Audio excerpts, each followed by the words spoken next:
다 뻥이야. 그딴 게 어딨어. 내가 전생 봤다니깐. 답답하네 하. 본인의 체험 말고는 딱히 답이 없는 죽어봐야 아는 문제로 결론이 난다. 겪어보지 않고 모르는 거다. 이런 것들이 세상에는 너무나 많다.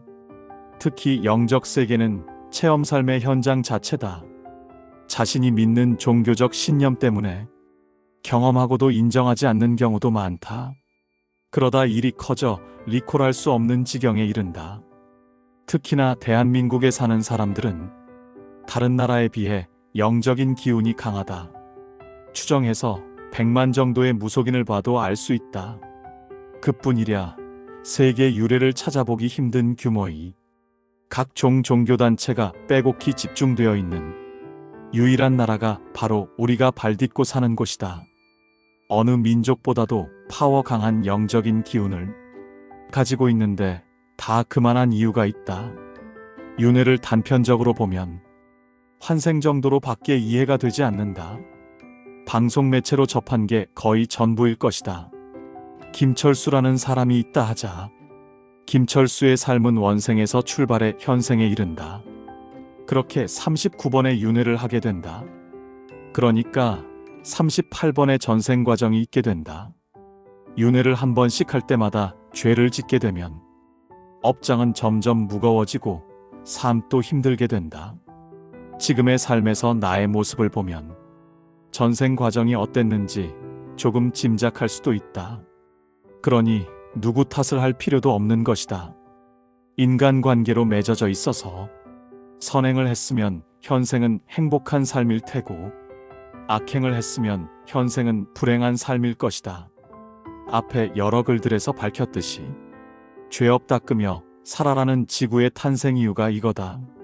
삶의 방향을 제시했으니 판단은 각자의 몫이다. 그럼 김철수가 이철수가 될 수도 있지 않는가? 그렇다 이씨 집안에 태어날 수도 있다. 그래서 조상당대 본주 본산 본향이 아닌 신명당대 본주 본산 본향에서 찾아야 김철수의 원생을 알 수 있다. 도법은 신명당대에서 찾아 내림으로 깨워드린다. 그래서 도법은 나의 뿌리 정리를 할 수가 있는 것이다. 쉽게 말해 김철수의 삶의 문제업장을 뿌리에서부터 엉킨 문제들을 풀어 모두 각자 자리에 정리이다. 단편적인 조상당대의 뿌리로는 업장을 풀 수 없다. 그만큼 공부 대신 높은 도력의 신명당대분들이 좌정에 계시기 때문에 가능한 일이다. 이런 39번의 인간 윤회는 윤회의 과정을 끊고 본래의 자리로 가기 위한 수많은 공부 과정이라고 할 수 있다. 이런 수많은 공부 과정을 통해 신의 경지로 올라서게 되면 윤회가 없어진다고 대스승님께서 말씀하셨다. 그런 이유로 현생의 윤회를 가볍게 여겨서는 안 된다. 자신의 운명을 받아들여 다음 생을 위해 업장 풀며 진실되게 살아가야 하는 것이다.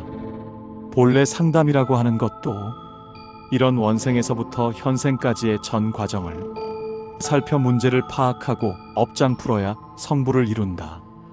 하지만 상담을 해보면 지금 당장 풀고 싶은 것만 들으려고 한다. 그 마음 이해는 되나 전체를 살피는 안목이 중요하다. 당장 풀면 그 순간은 해결될지 몰라도 시간이 지나면 원상복귀될 가능성이 많다. 그 뿌리에서부터 풀지 못했기 때문에 그렇다. 단편적인 게 아닌 모든 게 연결이 되어서다. 이 세상 모든 게 독불장군은 없다. 스스로가 독불장군이라 착각하며 살아가는 존재만 있을 뿐이다. 이왕 태어난 김에 원업 죄업 풀며 베푸는 삶을 살아보는 건 어떨까? 라는 말씀을 조심스레 건네본다.